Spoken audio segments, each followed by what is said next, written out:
So you want to build a personal brand, something's going to make you stand out, make you the go-to, the expert in your field. Stick around. I got you. All right, let's go. If this is your first time here, my name is Marvell. I'm a personal brand and content strategist. I help entrepreneurs and content creators grow their brand on social media so that they can stand out and get more clients using their content, basically helping them monetize their skills, passion, and creativity. I make videos like this 2 to 3 times a week. So if that's something you want more of, make sure you hit the subscribe button. All right, let's get into it.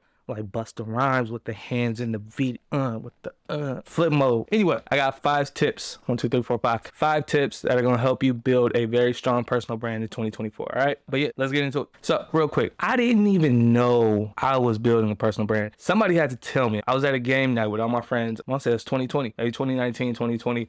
We were at a game night. We were playing a game. Who's most likely to? That's what it was. Who's most likely to? And one of the cards was who's most likely to have a personal brand. Everybody at the table just kind of looked around. We were just like, eh. And then the person who pulled the card, she was like, well, Marvy's the only one that has a personal brand, so probably him. And everybody was like, well, yeah, that makes sense. Yeah. And it stopped. Up until that point, I had been on social media like maybe 4 or 5 years. Like started on Snapchat, started on Facebook actually, posting on there. Then I think I went to Twitter, Snapchat, Instagram, whatever. But I was always kind of just putting out content, whether it was memes, quotes, videos, posts. Like I was always creating content. So I was always posting. And I didn't realize it until she said it. I had never thought of it like that before. I never even looked at it like that. It was just what I enjoyed doing. I like creating. I like putting shit out into the world. Like I liked getting my thoughts out. I liked recording. And I just enjoyed being creative. And I used social media. I saw that as like an outlet for me to do that. So it came natural to me. It wasn't even something that I thought about doing or something where it was just like I had this idea. It was just what I did. It was just what I enjoyed doing. So when she said that, it made me stop and think. I was like, oh shit, I guess I do have a personal brand. And not even realizing I had already been using that to make money. Like I'd started doing photography. I had booked photo shoots, worked with different brands just from the fact that I was posting the content that I was doing. Like I was also DJing at the time. I was posting like mixes and different clips and I was getting gigs like DJing. People were hiring me to DJ their party. And I don't know why it didn't click for so long, but it was literally right there in front of my face. I just didn't understand what I had with it or what I was doing with it. I think a lot of that comes down to me not really looking at it as a way to make money at the time, because at the time I was on a salary. I was making like 80K a year, so it wasn't like I was doing it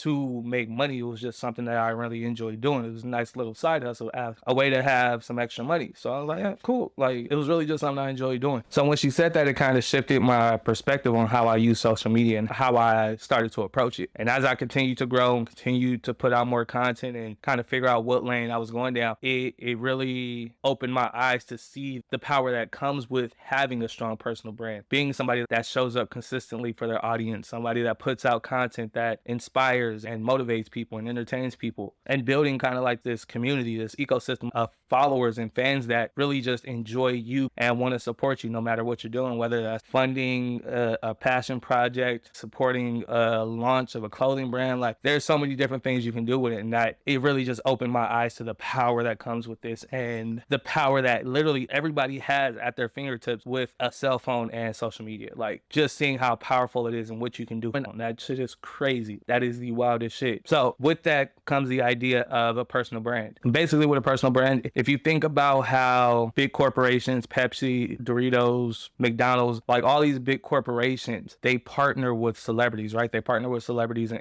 the reason they do this is because they have something that's called cultural equity. There's a relationship dynamic between them and their audience, the culture that they're in tune with, right? Whether that's people of color, LGBTQ, Latinx, female business owners, like there's so many different subcultures and sub niches that you can tap into, right? These big corporations partner with celebrities to use that cultural equity, to use that relationship power that they have, where if this influencer, if this celebrity says, you guys should try out this restaurant, you guys should try out this brand, that influencer's, that celebrity's audience is more likely to go check out that brand because their favorite celebrity suggested it to them. If they built up a strong relationship, a strong connection with them, they're able to suggest these things to their audience, and their audience is likely to go purchase, especially if they can make it easy for them by like providing the link, right? If Meg Thee Stallion is partnering with Lululemon and she posts a link in her story to go get some leggings that are discounted or whatever, her audience is much more likely to go get that than they would if Lululemon was to just send them an email. or if they was to just see Lululemon in the mall while they're walking by. If Meg Thee Stallion says, go check this out right here and use my discount code Stallion to get 50% off, right? That is much more likely to get a reaction than just a regular flyer, just posting something online, posting something on their Instagram page, right? So if you think about it, back in the day, the only people who really had access to the media like that were celebrities and people with money. Like if you had money, you can buy ad space, whatever, or you would end up like in newspapers, magazines, TV shows, shit like that. That was the only way to really get in front of people, right? To get in front of people aside from the people who like you hung out with. Now with social media, with content, and with this access we have to basically the whole world, you literally have access to 8 billion people around the world. Like you have access to everybody in the world. When you become the one who's putting out the content, you're making people laugh, you're getting people interested in what you post, with your life, the things that you do, things like that. When you're the one putting out the content, now you have the influence. Now you have the social equity with this community that you built up. So if you ask them to go check this out, or if you have a business that you're working on and you need some new clients, like they're more likely to support you than if you were to just put an ad in the newspaper. Does that make sense? Hope that makes sense. So that's the idea behind building a strong personal brand. Because whether you have a clothing line you're looking to launch, whether you want to raise funds to end world hunger, like whatever you want to do, if you want to get brand deals and promote for the biggest business, for the biggest brands out there and get all this free shit, if you want to do any of that at this point in time where we're at right now, the best way to do that is by building an audience, building a community of people who like you, who enjoy what you do, they enjoy the stories you tell, they enjoy what you say, they enjoy how you say it because you speak their language, you speak to experiences that they can understand, right? When you're able to do that,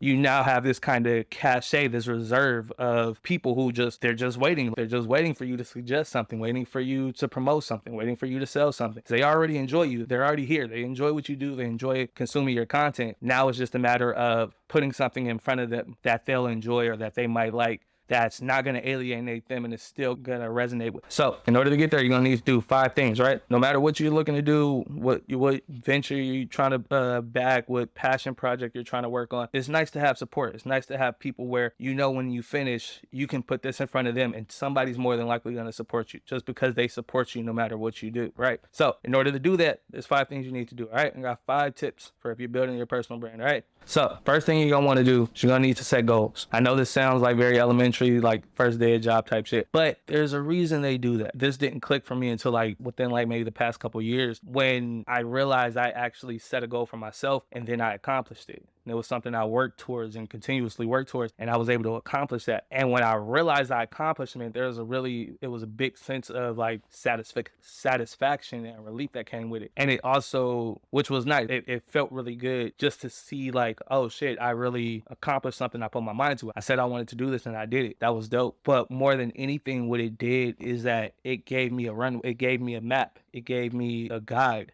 that I can follow to get there. Because now I knew where I wanted to end up. I knew the end goal. I knew where I wanted to go. Now I just had to reverse engineer it and then just keep working at it day after day. And eventually, it might take a year, might take a couple months. You never know how long it's going to take. But if you know where you want to go and you're continuously working at it day after day after day, at some point you're going to get there. At some point you're going to reach that end destination. And that's really where the power of having a goal comes in. It gives you a target to aim for, and it gives you a direction to head down. Even if you don't know exactly what you're going to face along the path, if you don't know exactly what you need to do to get there, it gives you a sense of direction, because now I can start finding the breadcrumbs. I can start looking for other people who have done something similar, or I can look for directions, step-by-steps, processes, guides, ebooks, courses. You can find all these things that'll tell you this is how you get to that point. This is how you get there. This is how you become an influencer. This is how you become a top-level CEO. Like, this is how you get to that end destination that you're looking for. So when you have a goal, it gives you direction. It's very important. That's always where you want to start. And I know a lot of people, they don't know long-term where they want to go. They don't know where they're trying to end up. They can't even think that far. They've never thought to think that far. That's not something that just occurs naturally to them, right? That's fine. Start small. Start with month goals. Start with 3-month goals, 6-month goals. Like, you don't have to plan out your life for like the next 10, 15 years. Like, start with the next year. Start with the next 6 months.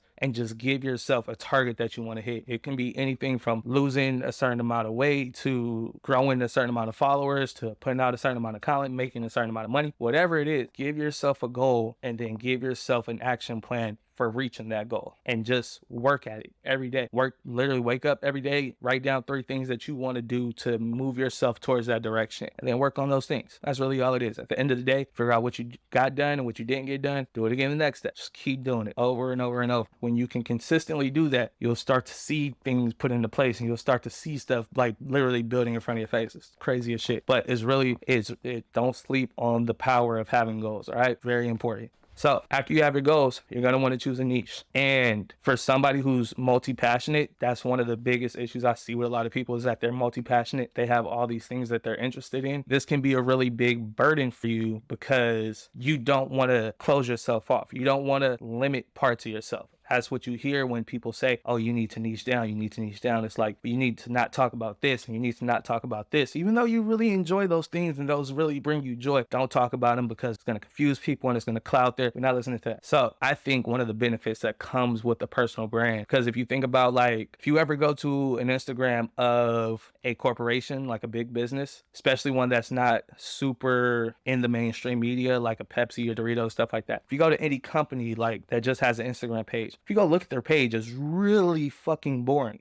It's usually really fucking boring. There's not a lot there. There's some information, a couple posts showing you the culture, things like that. Maybe a lot of products, services, and stuff like that. But it's not very interesting. Like, it doesn't bring you in. It doesn't make you want to learn more about this company because it's like faceless. There's nothing there. There's nothing to draw you in. And that usually from having to dilute their message. If you notice, a lot of the really dominating companies, brands, especially small businesses that are doing really well, they're super dialed into their audience. Whether that's LGBTQ, Latinx, Black owned, they're super dialed in to a specific audience. Comic book lovers, nerds, like there's just different sub niches. So when you have this big corporation and they have to appeal to a lot of people, they're not allowed to niche down and like really focus on these sub industries and these subgroups of their audience. When you are building your personal brand, you don't have that same stigma. You don't come with that same need to appease everybody, because that's what a lot of people do, is they end up trying to please everybody by only posting content about their products or only posting content about their services, as opposed to pulling back those layers and letting people know more about who's running the business, the person, the entrepreneur, the business owner, the person that is behind this brand, that's building this brand, is literally like a product. It's your child. It's something that you created in your mind and brought to life. It's literally your creation. And when all they can see is pictures of your products, pictures of your sales, pictures of your services, like when that's all they see, it doesn't allow them to get to know this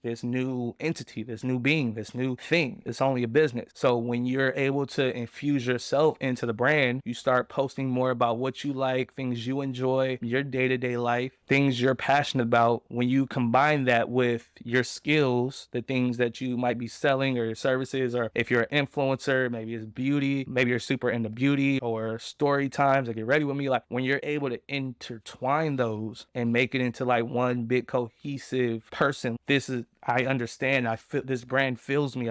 This brand literally talks to me. When you're able to do that with the content, it allows you to build this well-rounded brand that literally is magnetic to certain people. Like you literally have an audience out there who is drawn to you because they recognize the jokes, or they recognize the memes. They understand the references, whether it's cultural or societal. You make similar references that they understand and that they can relate to. When you're able to infuse that into your business or into your brand, it draws the audience in that you're looking, which allows you to grow a much bigger and richer community, which we'll talk more about that in a second. Next thing you need to do is you need to constantly be improving. To put it simply, if you're not growing, you're dying. I think something we misunderstand or we misinterpret is that we think once we hit a certain age or once we hit a certain stage in our life, that's just kind of it. Like after high school, we can't learn anymore. After 30, we're just kind of, this is the person that we are. We're like, this is our life. We think that we are stuck in this whatever state or whatever form or whatever shape we're in. The great thing about humans, like humans are an animal that we're created to get better. Like we were meant to improve as we go on. Like we're not meant to hit a peak and then just decline. Like maybe physically our bodies will stop improving, but there's 70-year-olds looking like, have y'all seen Angela Bassett? Anyway, we're constantly meant to improve. So when we get in this idea of like, oh, I'm 30 or I'm out of school, like I'm done learning, I'm not going to grow anymore, I've learned everything I can learn, whatever, it puts us in this limiting headspace where we don't think there's anything better out there for us. We don't think that we're capable of better. We're capable of achieving more because this is who we are. This is who I am. I've always been like this. I'm always going to be like this. Like, we just accept that as a reality. And you really have to shift your perspective and really change that mindset and understand, like, I can get better. I can improve. Like, I can watch YouTube videos. I can read books. I can go to classes. I can take classes. I can take courses. Like, there's so many different ways I can improve and better myself. And I know there's going